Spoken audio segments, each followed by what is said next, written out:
I have served the Ward Duke of Caldervane for 15 years, through 3 campaigns on the continent, 2 parliamentary scandals, and 1 bitter February in which we buried his father, and the estate staff waited in the cold courtyard to see whether the new lord would dismiss them all before the coffin was lowered. He did not dismiss anyone. He walked the rows of them in silence, looked each man and woman in the face, and said only, "You are kept, all of you." I was not yet his valet then, I was the second footman. But I remember thinking that this was not the behavior of a man who did not feel things. It was the behavior of a man who felt them so completely that he had stopped performing them. My name is Ivor Finch. I am the person who pressed Lord Gideon Ashmore's coats for a decade and a half, who knew which drawer held the letter he read every Tuesday evening and returned to without comment, who polished the silver on mornings when the hall was very quiet and he walked the corridors before the household was awake, looking at the portraits of people he had outlived in every sense that counted. I am the person who stood at the door of the solicitor's parlor on Candle Row on a gray Thursday morning in October and watched a feared man spend everything he had to pay a debt that was not his own, and who has never, in all the years since, been able to explain it to anyone's satisfaction except as what it simply was. Love, of the kind that does not announce itself until it is the only thing left to do. I should begin, as my master always insisted a story should begin, at the moment when everything changed. Not at its origins, those came earlier, and I will get to them, but at the instant when the shape of things became clear and unalterable. The morning of the debt signing was raw. A mist sat low over the market town of Ashenver, and the solicitor's parlor on Candle Row smelled of pine resin and old paper, and the particular cold that gets into a room that has been opened for business before a fire has done its work. I arrived before the principals. Lord Gideon had sent me ahead to observe, which he never explained and I never questioned, and I took a position near the door to the outer anteroom, where a clerk's bench afforded both a chair and a clear line of sight through the inner door's glass panel. Baron Whitlock arrived first. He was a man of 50 or so, broad through the chest and narrow through the conscience, with the kind of face that expects to be obeyed in all directions. He brought with him his solicitor, his 2 witnesses, and a satisfaction about the set of his mouth that I did not like at all. He was not a man who concealed his pleasures. He set his hat on the rack with the ease of someone who has already decided the morning belongs to him, and he turned and surveyed the room in the way of a man taking ownership of it. Ilara Voss arrived 10 minutes later, alone. She was 19 years old, the daughter of the Reverend Aldous Voss of the village of Graham, a man I knew by reputation to be a gentle, impractical clergyman who had borrowed against the living twice, and against his wife's small settlement once, and had somehow, by the grace of his own unsuspecting nature, accumulated a weight of debt that had finally come down on his household with the force of a mill wheel. She wore a gray wool traveling coat, her dark hair pinned simply beneath a bonnet that had seen better seasons, and she carried herself with the uprightness of someone who has decided, before entering a room, that no one in it will see her flinch. She did not flinch. I will say that plainly because it matters. The Baron's solicitor read the terms aloud. I watched through the glass as Ilara stood and listened, her hands folded at her waist, her face composed in the particular way that I would come to recognize as the face she wore when what was being said to her was so much worse than she had prepared for that she needed a moment to rebuild her walls around it. The terms were that her father's accumulated debt, amounting to just over £400, would be absorbed by Baron Whitlock in exchange for the hand of Miss Ilara Voss in marriage, the ceremony to take place within 6 weeks, and all further income from the Graham living to pass to the Baron's household management for a period of 12 years. She had not known the full shape of it. Her father had told her, I learned later from the coachman who had driven her, that there was an arrangement, that the Baron was a fair man, that she would be comfortably settled.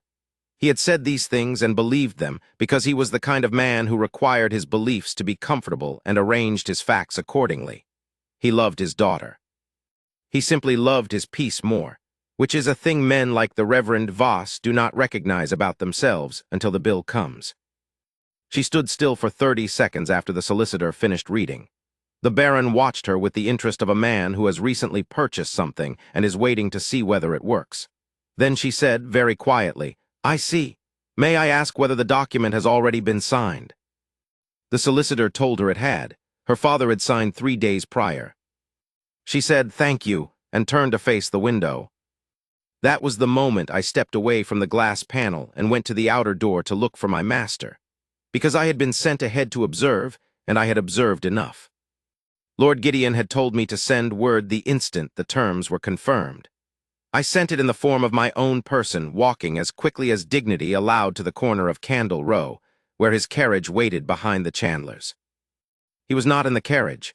He was standing beside it in the mist, still wearing his riding coat, which told me he had ridden from the hall separately and arrived before the carriage did. His arms were at his sides. He was watching the corner of the building as though he could see through it. I said, "The document is signed, my lord. The terms are as the informant described." I paused. She arrived alone.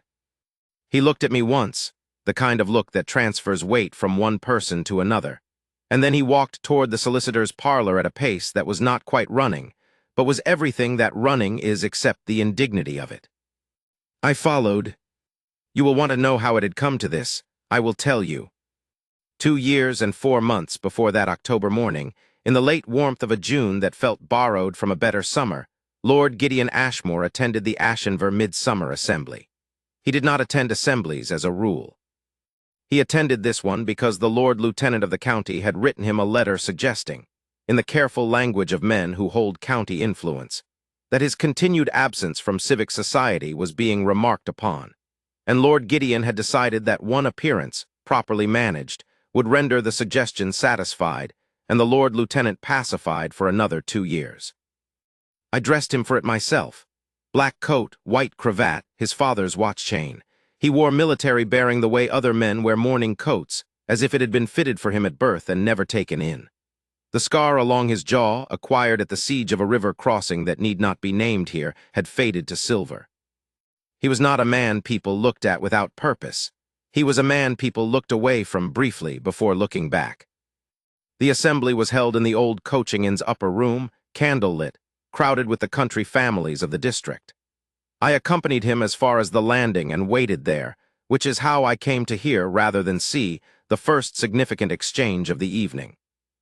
There was a cluster of women near the top of the stairs, the wives and daughters of the prosperous farming families and the lesser gentry, in their summer muslins, talking in the easy way of people who have known each other since childhood and require very little to be amused. Elara Voss was among them, though I did not know her name then. She was the quietest person in the cluster, standing slightly apart in the way that some people stand apart not because they have been excluded, but because exclusion has been performed on them so many times that their bodies have learned to anticipate the geometry of it. She held her own company well. She was looking toward the far end of the landing at nothing in particular, with the expression of someone who has taught herself to be interesting to herself when no one else is attending to the task. One of the women, I will not dignify her with a name. She was the wife of a wool merchant and had the conviction of the newly comfortable, said, in a voice calibrated to carry to the ears of everyone except the person it concerned, "I believe the Reverend Voss's daughter is hoping to find a match this evening. Poor thing. Her father's difficulties are common knowledge, and a clergyman's daughter with no portion to speak of is rather, well." She smiled at her companions. One must admire the persistence, at least. There was a small sound of agreement and a smaller sound of contained amusement. The way women of that particular kind agree with each other, a breath, a chin lifted half an inch, a smile held just long enough to say we all understand, and we are none of us her. Elara Voss said nothing. She did not look at the woman. She adjusted the cuff of her glove with the contained precision of someone performing a task of great importance, turned without haste and walked into the assembly room. Her back was straight. Her chin was level. She did not hurry. I noticed that Lord Gideon, who had paused 2 steps below the landing to exchange a word with the hall steward, had heard every syllable. His eyes moved from the wool merchant's wife to the door through which Elara had just passed. The look was not readable in any dramatic way. It was not fury, not pity, not the theatrical sympathy of a man who wishes to be seen being moved. It was the expression of a man who has registered a fact and is deciding what to do with it. He went into the assembly room. I do not know exactly what happened in the first hour because I was on the landing, but I know what happened in the second hour because the corridor outside the assembly room has a high window that opens above the side garden, and sound travels in a particular way through old coaching inns, channeled along the oak paneling, and the stone floors into pockets of inadvertent clarity, the way rivers find cracks in rock. I heard Lord Gideon's voice, recognizable by its specific quality of restraint, the voice of a man selecting each word as though the others might be dangerous if left unattended. And I heard a woman's voice that was neither loud nor soft, but perfectly clear, the way a church bell is clear at a great distance, the way things are clear when the person speaking them has nothing left to prove. He had apparently sought her out for a second dance. She had agreed. They had walked once around the floor together, and then they had ended up in the corridor that gives onto the side garden, which in my experience happens either when two people are arguing or when two people are realizing something they are not yet ready to say inside a room full of witnesses. In this case, I suspected, it was the latter, though it was proceeding with the caution of two people who were both very careful about what they said and where they said it. I heard her say, "You needn't, you know. I noticed you noticed what was said on the stairs. It was kind, but there's no debt owed." I heard him say, "What was said on the stairs had nothing to do with my asking you to dance." A pause. She said, "Then what did?" He said, "You were the most composed person in the room." Another pause longer. She said, "That is a very unusual reason." He said, "I am a very unusual person." And then, after a moment, in a different register entirely, lower, careful, as if the words were being handled for the first time and were fragile. "Also, you dance well." I heard her laugh. It was a brief, unguarded sound, and I am nearly certain it surprised her, the way laughter sometimes escapes people who have forgotten they were capable of it. It was the sound of someone setting down a weight for a single moment, because another person has made it, just briefly, lighter. They went back inside. He returned her to her company with a bow of exactly the right duration, present, courteous, nothing performed. He spoke to no one else of significance for the rest of the evening. On the floor, during what I am told was the final set, he danced with the eldest daughter of a baronet as propriety required, but those who were watching, and in country assemblies, everyone is watching, said that he did not look at her once. In the carriage home, he said nothing until we were past the second milestone, and then he said, "The Reverend Voss of Graham. What do you know about him?" I told him what I knew, which was not much. A good man, in different accounts. The kind of clergyman who remembered every parishioner's name and forgot every invoice. Lord Gideon said, "I see," and looked out the window for the remaining miles of road. That was June. In July, I noticed that he had acquired a habit of receiving the Graham Parish News Circular, which arrived on the third Thursday of each month, and which he read in his study and left, afterward, in the second drawer of his writing desk rather than the correspondence pile. I did not comment on this. In August, when the estate manager raised the question of the tithe arrangements with the smaller surrounding parishes, Lord Gideon settled the Graham account generously and without particular explanation. And when the estate manager noted that this was well beyond the usual terms, Lord Gideon said only, "The parish does good work," and returned to the dispatch he had been reading. In September, he declined an invitation to a house party at which I happened to know. From the household gossip that flows through Valais the way water flows through low ground and finds all the same places, that Alara Voss was expected to attend with her father. I asked him once obliquely, as one asks a man of his temperament, by approaching the subject from a right angle rather than its face, whether there was any particular reason he had declined Lady Forthbridge's autumn gathering. He said, "I find those events fatiguing." He had attended 4 in the previous year. I said, "Of course, my lord," and pressed his evening coat. He was, I understood gradually and then all at once, in the exact position of a man who has recognized something true about himself, and decided that the recognition changes nothing practical, because he is a feared duke in the 4th decade of his life, and she is a country clergyman's daughter with no fortune and no connection, and the chasm between those two facts is the width of England and everyone in it. He was in the way of powerful men who have a code, protecting her from the presumption of his attention, protecting her from being talked about, from being positioned, from the cruelty of a society that would look at a clergyman's daughter singled out by the war duke and find 17 ways to make her pay for it. He believed his attention would be a burden. He was not wrong about what society would do with it. He was wrong about whether the attention itself was unwanted. He did not know that she kept the wildflower. He had set it beside her dance card when he returned her to her company, picked it from the courtyard arrangement as they passed through the corridor from the garden. A small, impulsive thing, almost not a thing at all. I know she kept it because her father's coachman mentioned it to our coachman 18 months later, in the way that coachmen share the small, private certainties of the households they serve. And our coachman mentioned it to me over the stable yard wall on a Monday morning, when we were both waiting for instructions that were slow in coming. She had pressed it between the pages of her prayer book, the coachman said, and the coachman's wife had found it there while dusting and asked what it was. And Alara had said only that it was a country flower, with the quietness of someone who knows the question isn't about the flower, and left the room. This, then, was the shape of things when the debt collapsed. It arrived in the form of a letter from the Graham solicitor to the county debt collection office, and by a route that need not be traced in detail, to the attention of Baron Whitlock, who had been looking for a young wife and had been told, by one of the wool merchant's wife's circle, that the Reverend Voss's daughter was a fine-looking girl of good character who might be had cheaply if the right conversation were had with her father. The Baron was not a cruel man in the way that novelists render cruelty. He did not twist his mustache or sneer at sunsets or keep a special room for his villainy. He was cruel in the mundane way of men who want things and have always had sufficient money to make their wanting the deciding fact in any room they entered. He wanted a manageable young wife of respectable birth and limited options, and he had found one, and the transaction seemed to him perfectly straightforward. He offered the Reverend a solution. The Reverend, who loved his daughter and was frightened and had no counteroffer to make, accepted it. The contract was signed. Alara was told.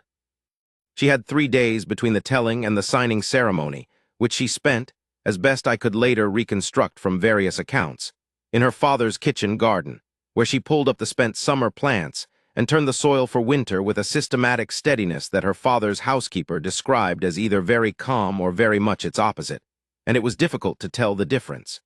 She did not cry in front of anyone. She sat with her father on the second evening and listened to him explain himself, and she said nothing that was unkind, and she did not allow him to see her face until she was ready. Lord Gideon learned of the debt and the Baron's arrangement on a Wednesday from the county debt office correspondent. He had standing arrangements for news of that sort, the residue of years of managing the estate's complicated network of smaller rural obligations and the information channels that went with them. He came through from his study still holding the letter, and I was in the library when he appeared. I knew from the quality of his stillness, the stillness that is not calm but its opposite, the stillness of a man whose interior has accelerated beyond what his exterior can keep pace with, that something definitive had happened. He said, "Finch, what is the current worth of the Voss family debt?" I told him I would find out within the hour. I found out within 30 minutes. £412 secured against the living. He said, "Prepare the carriage and send it to Ashenver by 6 tomorrow morning. I will ride separately." He folded the letter and put it in his breast pocket, with the purposefulness of a man filing a thing he has finished deciding about. "And send word to the solicitor's office on Candle Row that we will require a private room for 1 hour following their morning appointment." I said, "The appointment with Baron Whitlock's party, my lord." He looked at me, "Yes." He went back to his study and closed the door. I stood for a moment in the library, among the old books and the smell of beeswax and the particular silence that the hall kept on evenings when nothing was expected of it, and felt, for the first time in 15 years of service to this man, the particular sensation of watching a cliff face decide to move. Now you know everything I knew, as I walked into the corridor outside the solicitor's parlor on Candle Row, on that gray October Thursday, and pushed open the door behind Lord Gideon Ashmore. The room was larger inside than the exterior suggested.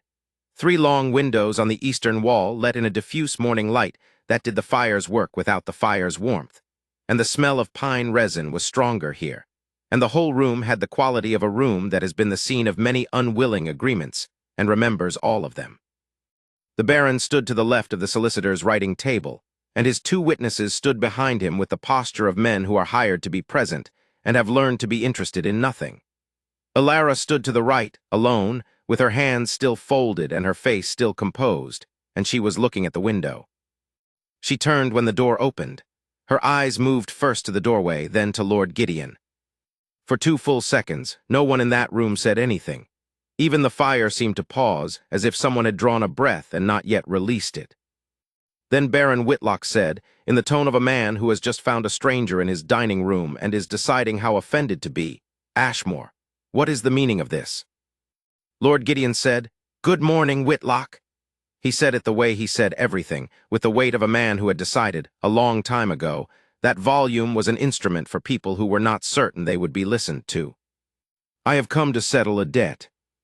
The solicitor, a thin man with an admirably neutral face, who had clearly survived the signing of many documents he had personal reservations about, said, "My lord, the terms of this morning's arrangement are all ready." "The terms," Lord Gideon said, "have not yet produced a ceremony. They have produced a contract, which is a different thing, and which can be superseded by a settlement of the underlying debt." He looked at the solicitor with the particular attention he brought to men who held procedural power, and needed to understand exactly where they stood in relation to him. "That is your opinion as well, I believe, Mr. Crabbe, given that you drew up the Ashmore-Hadley estate settlement of 4 years ago, and are therefore familiar with my understanding of these procedures." Mr. Crabbe said, "In principle, my lord, if the original debt were to be discharged by a third party prior to the completion of any binding ceremony." "It will be—" Lord Gideon reached into his coat and produced a document of his own, which he placed on the writing table beside Mr. Crabbe with a steadiness that had nothing theatrical about it. £824, twice the recorded debt, paid against the Voss living, releasing the living from all obligations to any third party. Signed by my own hand this morning, witnessed by my steward, and drawn on the Caldervane estate account. He looked at the Baron. "You are paid, Whitlock, twice over." The Baron's face moved through several arrangements before settling on a red and rigid one. You cannot simply walk in here." "I believe I have just done it." He turned then and looked at Alara. She was watching him with an expression I could not fully name. Not gratitude, precisely. It was too complicated for gratitude, too layered, and too composed for surprise. She looked like a woman who has been waiting, without quite knowing she was waiting, for a particular thing to happen, and now that it has happened, is measuring the distance between where she was and where she appears to have arrived. There was something still in her face, something careful, not the stillness of resignation, but the stillness of someone counting, very quickly, through a great many things at once. He said to her clearly in a room with 6 witnesses and a fire and the whole weight of what had just occurred, "Miss Voss, I have discharged the debt. You are not bound by any contract. What happens next is entirely your decision." She was quiet for a moment. Outside, a cart went by on Candle Row, and the sound of it was very ordinary and very far away, as ordinary things often sound when extraordinary ones are happening. She said, "Why?" He said, "I think you know why." She said, "I would like to hear it." There was a silence in that room that had the quality of held breath. The Baron's witnesses were very still. Mr. Crabbe was looking at his hands with the professional absorption of a man who has decided that whatever he is not looking at is not his business. The Baron himself had gone from red to something quieter and more complicated, which was perhaps the beginning of the understanding that he had been outweighed in a way that money could not easily correct. Lord Gideon said, "Because you are the most composed person I have ever met in circumstances that would have broken anyone else. Because you adjusted your glove on the landing and walked into that assembly room and danced as though you had not just been dismissed by a woman who wasn't worth your notice. Because I have known that for 2 years and have been an idiot about it, and I would rather not spend a 3rd year being an idiot when a simpler course is available." He paused. "And because the thought of you here in this room alone, without anyone to stand beside you, that is something I find I cannot allow." He paused again, then in a register that shifted very slightly into something warmer and more careful than anything I had heard from him in 15 years of proximity. "Also," he said, "you laughed, in the corridor at the assembly. It was the most unguarded sound I had heard in a very long time, and I have thought about it rather more than is entirely dignified." Alara looked at him for a long moment. Then she looked at the Baron, who was standing very quietly now, no longer the tallest thing in the room by any measurement that counted.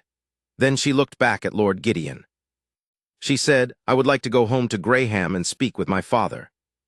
He said, "Of course." She said, "And then I would like to speak with you, properly, without—" She glanced at the room around her, at the solicitor and the witnesses and the Baron's rigid silence. "Without an audience."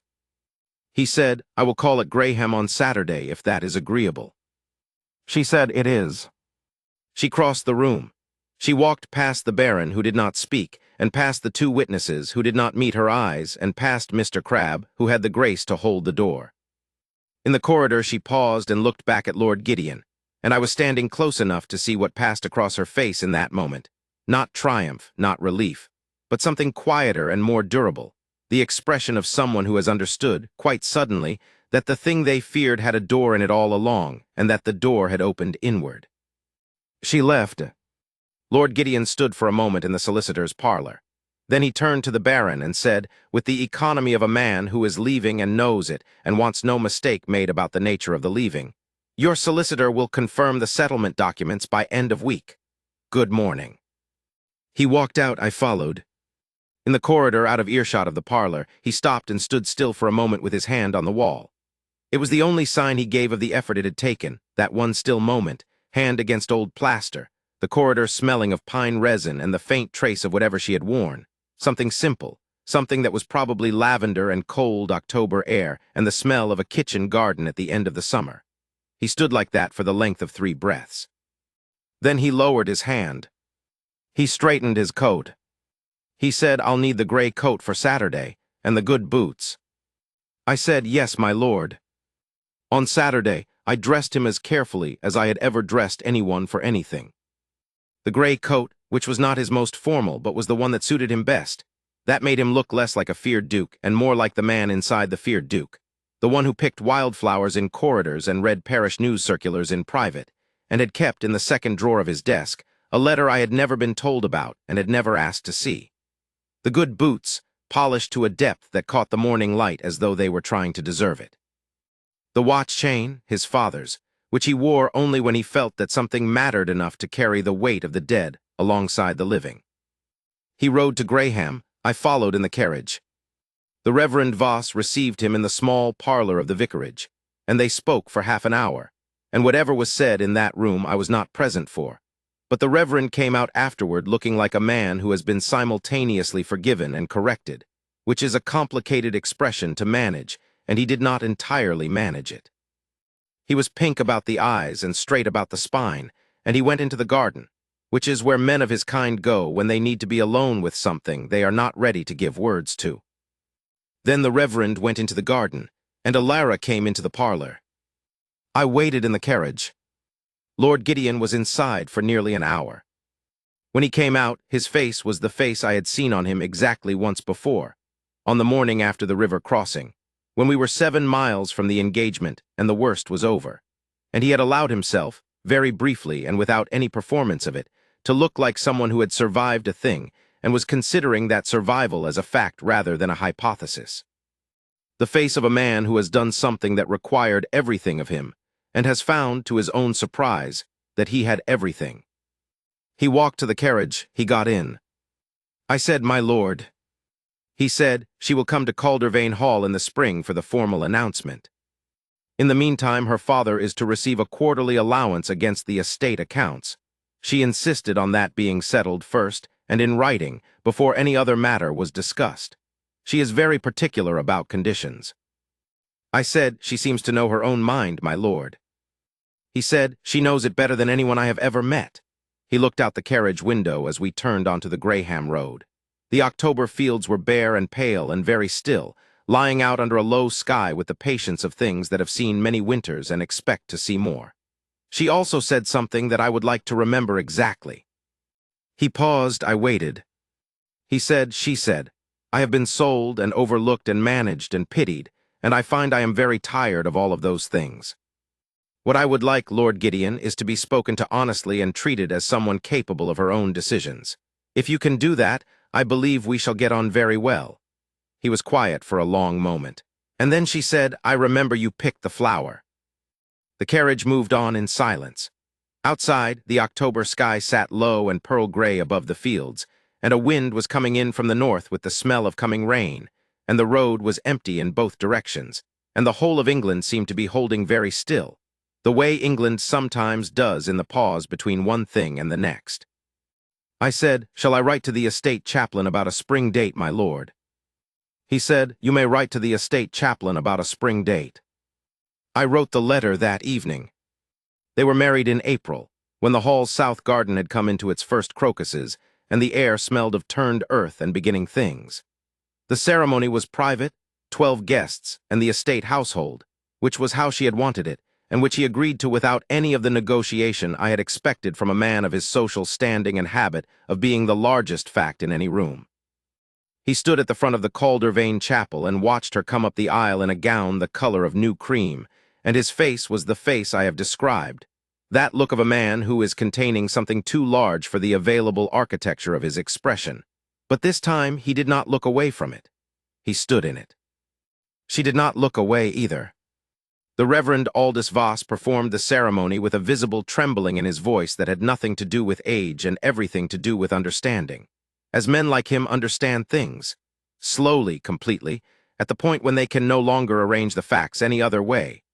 That his daughter, whom he had failed in the most fundamental way a father can fail a child, was standing here in cream wool and morning light, and the quiet dignity she had always possessed and had never been given adequate occasion to display. He got through the words. He stumbled once on the phrase "to cherish," and recovered himself, and I thought that was the right word to stumble on and the right man to stumble on it, because it is a word that asks for something, and asking is not a skill the Reverend had ever much developed. Everyone cried except the bride and groom. They were looking at each other. In the reception afterward, held in the hall's great drawing room with the spring light coming through the tall windows and the crocuses visible through the glass, one of the guests, a county magistrate of the sort who attends everything and says very little that is useful to anyone, asked me quietly, as valets are often asked things quietly, how exactly it had come about. The Duke and a country parson's daughter of no fortune, no connection. How had it happened? I said, "I believe his lordship noticed her, sir, at an assembly 2 years ago, and was an idiot about it for some time, and then was no longer an idiot." The magistrate blinked at me. He was expecting a more procedural account, something involving settlements and negotiations and the careful machinery of aristocratic alliance. I added, "She had a great deal to do with that, sir. She is a very particular woman about conditions, and he, as it turns out, is a man who can meet them."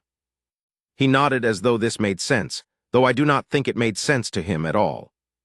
People who have never been in the presence of a woman who knows her own mind, who has had to know it more thoroughly than most people know anything because knowing it was the only thing entirely in her possession, such people often cannot recognize one when they see her.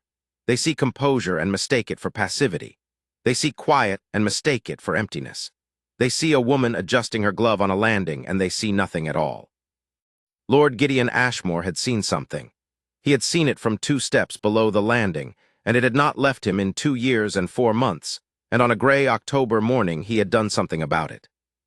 I, however, had recognized her immediately, on that same gray morning in a solicitor's parlor on Candle Row, in the stillness of her folded hands, and the straightness of her back, and the way she had said "I see" with the quiet of someone who has already decided what she thinks of the world and intends to get on with it regardless, because the world has not previously offered her the courtesy of asking her opinion. She was not a woman who needed rescuing in the way the word is usually meant, the way novelists mean it, the swoop and the drama and the rescued woman with her helpless hands. She had survived Whitlock's parlor and would have survived the marriage, and would have made of it something dignified and functional and quietly sad, because she was the kind of person who makes the best of things as a matter of character rather than circumstance, who builds a livable world out of whatever materials are available, who presses a wildflower in a prayer book, and says only that it is a country flower and asks for nothing more. But there is a difference between surviving and being chosen. There is a difference between enduring and being seen. And Lord Gideon Ashmore, whatever his considerable failings, and he had them, the pride and the silence and the occasional failure to understand that not everyone can read the interior of a careful man from his exterior, understood that difference. He had understood it on a landing in June, listening to a woman adjust her glove and walk forward. He had understood it on a gray October morning when he paid twice what was owed and asked for nothing except her freedom to decide. She chose him. I think she had known, with the part of herself that knows things before the rest of her is ready to say so, since the corridor at the Ashenver Assembly, since the flower in the prayer book, since the Tuesday evening news circular she would have had no way of knowing about, and which would not have surprised her, I suspect, in the least. I think she knew in the parlor of the solicitor's office. When she looked back at him from the doorway with that expression, I still cannot name precisely, only that it had the quality of a door opening inward, toward a room that was warmer than the corridor. On the evening after the wedding, I set out his dressing room for the night. The usual rituals, the pressed coat, the brushed boots, the lamps turned to their correct height, and stepped into the corridor and found them standing together at the south window of the hallway, looking out over the crocuses in the fading April light. They were not speaking. They were standing close enough that their arms touched at the shoulder, and his head was inclined very slightly toward hers in the way of a man who has spent 2 years and 4 months practicing restraint and has finally been granted leave to abandon it. And the whole posture of him, the feared Duke of Caldervane, the war duke, the man armies had taken alternate roads to avoid, who pressed a parish news circular flat in the second drawer of his writing desk and rode to a solicitor's office in the October mist and paid £824 for the freedom of a woman he had spoken to twice, was the posture of someone who has finally set down something very heavy and found that his hands are steadier without it. I went back to the dressing room and closed the door quietly. Some things do not need a witness.